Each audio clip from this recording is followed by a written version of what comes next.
Hello, everybody. We are back. We've got a couple of different decks here today. I wanted to especially hop on. Today is it May 13th? It's Wednesday. It's the day after that full moon in Scorpio. And I was just wondering how you guys are all making out. I wanted to do a reading today to see what the energies are. This full moon was all about relationships and cycles ending and nurturing yourself. Very watery. The scorpionic is, just think about the scorpion, right? He's very much in his cave, in his dwelling, in the dark, protecting himself. And if he needs to, he can sting, right? So, this is very much the energy of I guess I want to say being more realistic about what's going on in your life, seeing things for how they really are, snapping you back into reality. Some of you might be feeling this shift. I know one of the things that you might be experiencing is a lot of dreams. I know I've had some really weird, vivid, I don't know that they're actually lucid dreams because I don't feel like I'm out of my body. During the dream, sometimes I feel like I'm participating in the dream, and then sometimes I perceive it as like I'm viewing what's going on in the dream. But really wild, crazy out there, crazy things. So anyway, I wanted to hop on today and do a reading just to see what we got going on. To start off, I'm going to pull a Goddess Guidance Oracle card. This is Doreen Virtue. So I have to read out of this book, depending on which card pops out. And then we're just going to use the Morgan Greer like I have been lately. So let me give these Goddess Guidance Oracle cards a shuffle. Off camera, only because it's the position of my camera is right in front of me. So it's easier to do it right on this side. Because if I do it on the other side, the camera's going to be wobbly. What do we need to know? What are the post full moon? Actually, we're going to still be feeling this full moon. What are the full moon and Scorpio energies for everyone right now? Let's take a look and see what comes out for us. What do we need to know? All right, well, right away. Ooh, look at all the cards that popped out. So I'm going to take them all. I mean, they were pretty obvious that they came out. Sedna, infinite supply. You are supplied for today and all of your tomorrows. Dana, the high priestess. You have divine knowledge that can help others through your spiritual teachings. And Ishtar, boundaries. Love yourself enough to say no to others' demands on your time and energy. So I'm going to look at the book and just see if we can find a little bit more about what this says here. So for the infinite supply, this is an abundant universe filled with more than enough for everyone. Yet, the energy format of this planet is about polarities. In this instance, it's about giving and receiving. The key is to balance the two. If you only give, you'll feel drained, resentful, and experience lack. If you only receive, you won't enjoy what you have. Balance comes from fearlessly giving as you're guided, and then receiving with joy and gratitude. It's exactly like breathing. Both the inhale and the exhale are identically important. Practice giving and receiving daily, and you'll never want for anything. There's various meanings of this card. Don't worry about the future.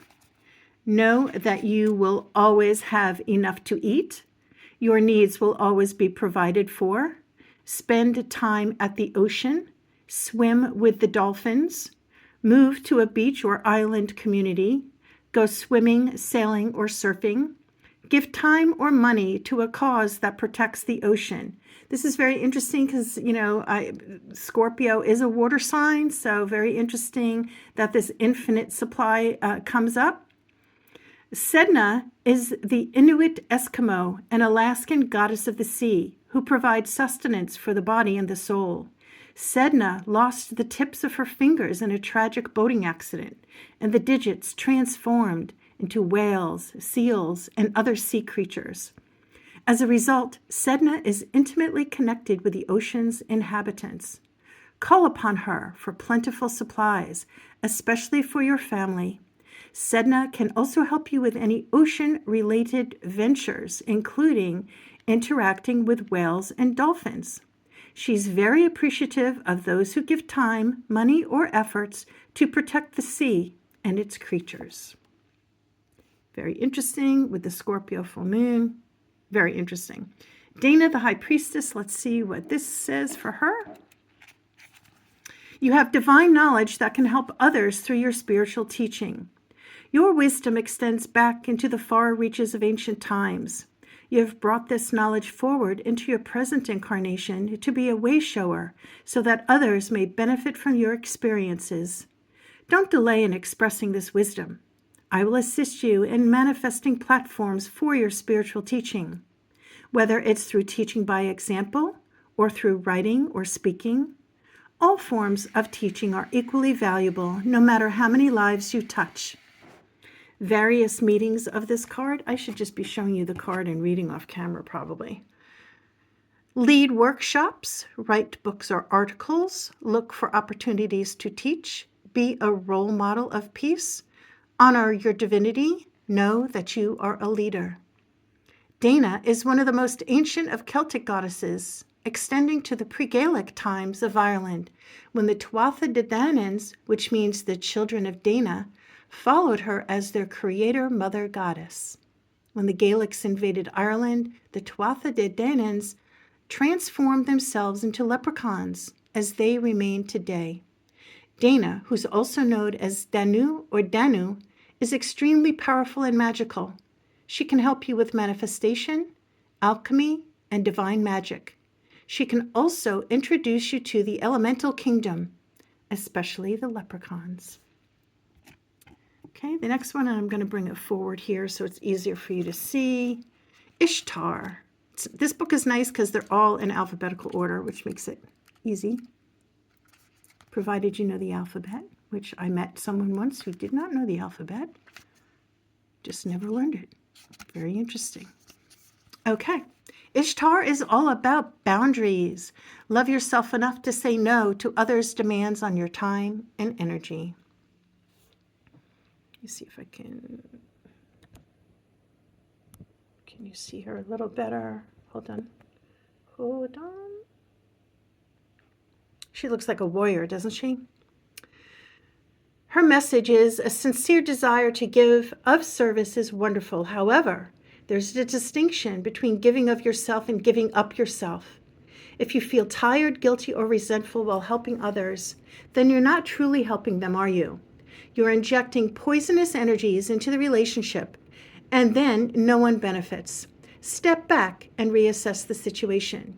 As you respect your own boundaries, others will begin to recognize and respect them within you and within themselves as well. Now that's a healthy behavior to teach to others. Other meanings of this card is you're giving too much, become more assertive, don't do things out of guilt or obligation. Ishtar has been worshipped and invoked since ancient Babylonian times as the embodiment of Venus's womanly energy. Ishtar represents the divine feminine in all of her aspects, including nurturing, mothering, sensuality, fertility, healing, protection, and wisdom.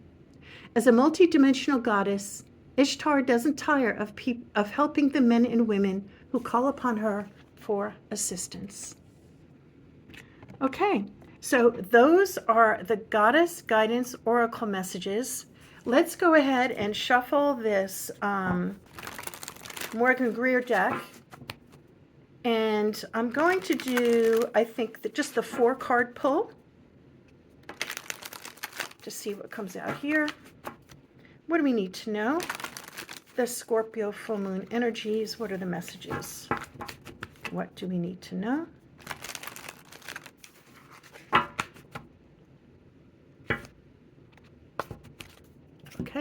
4 cards for us, please.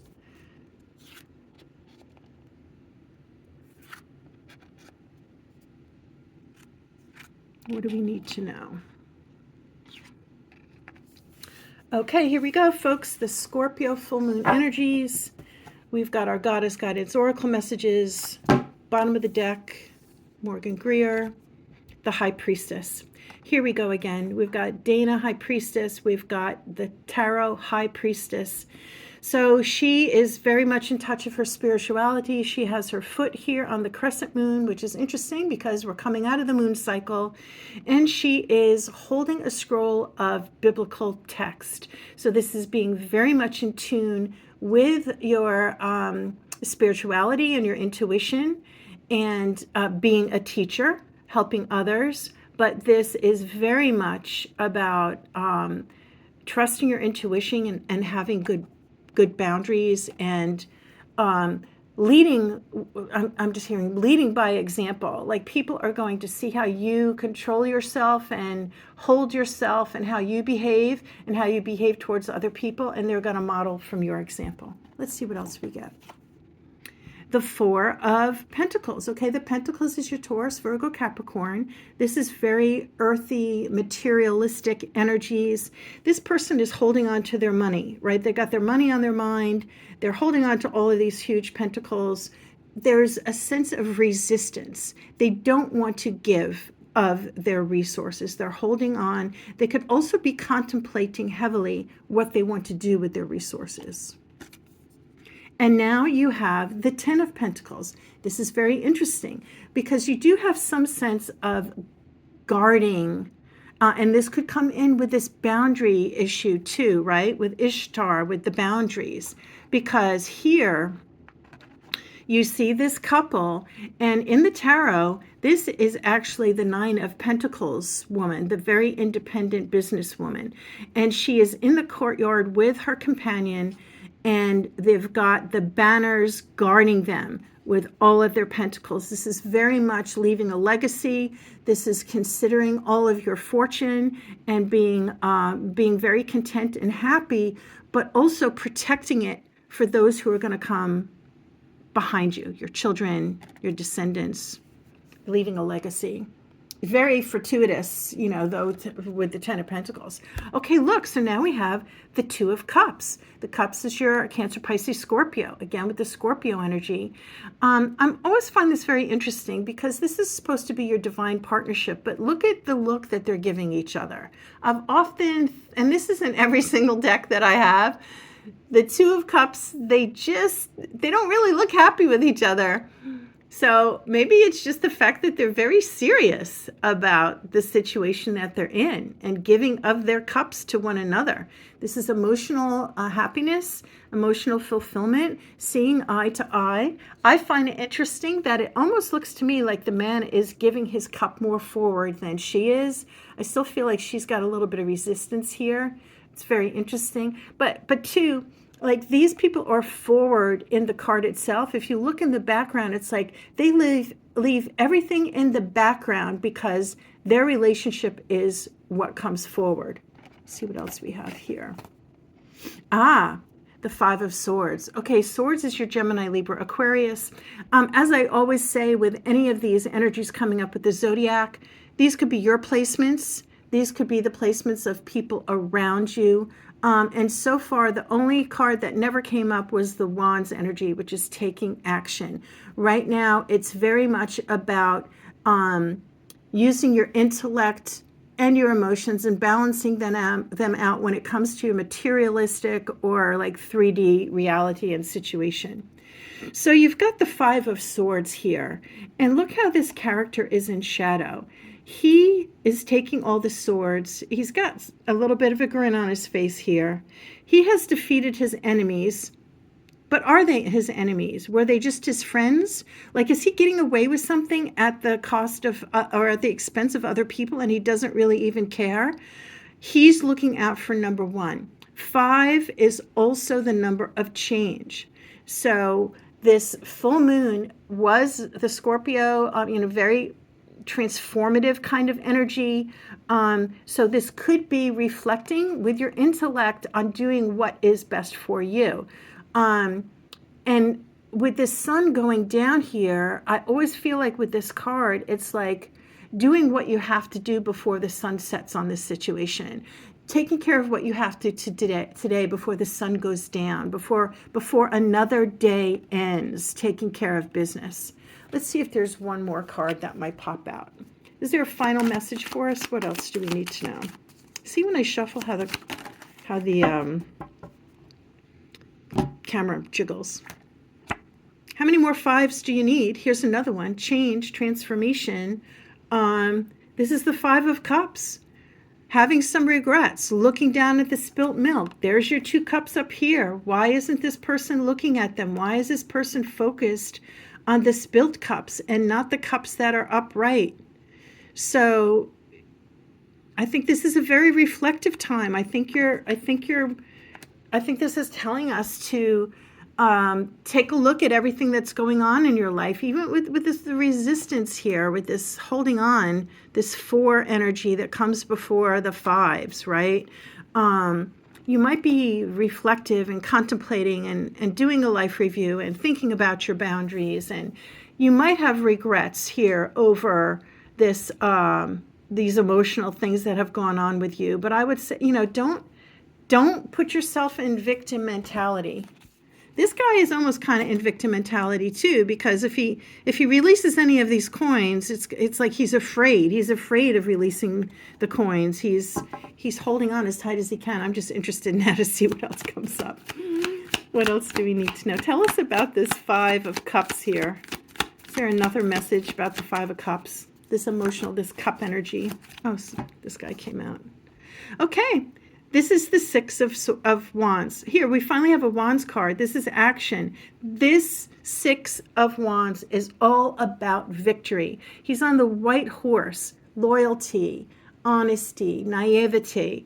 The 6 of Wands is all about victory after the battle. This is your reputation. This is all eyes on you. People recognizing you for the good that you've done. So it's also interesting that you've got this progression here with the 5s, which is all change and transformation. You've got 4, 5, 5. And now you've got this 6, which is almost like a completion type of energy, right? And another 6. Moving towards better, calmer shores, moving away from things that didn't serve you anymore. Movement, the Chariot, Cancerian energy, moving forward despite the divergent forces. There's your white horse. 10 of Swords, feeling betrayed. Someone might have betrayed you. I don't know. I think we've gotten to the point in this reading, though, that this 10 really doesn't have much significance here.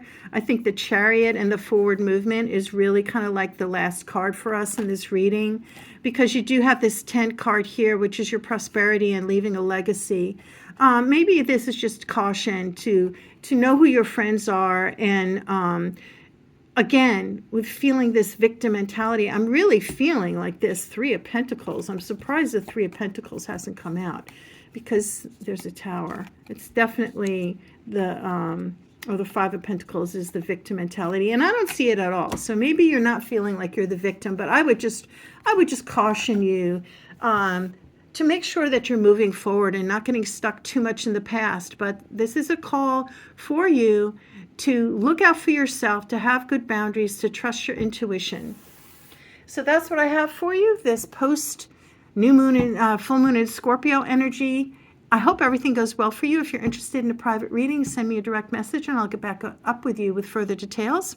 But if this is where we part, I hope everything goes well for you. Just be kind to yourself. The energies right now are really strong, and just be mindful of that. Also be checking your astrology, because we've got Saturn in Aries, Pluto's in Aquarius for a long time now. Just lots of big stuff going on. So take care of yourself. Okay, I'll see you again very soon, possibly even tomorrow. Peace out.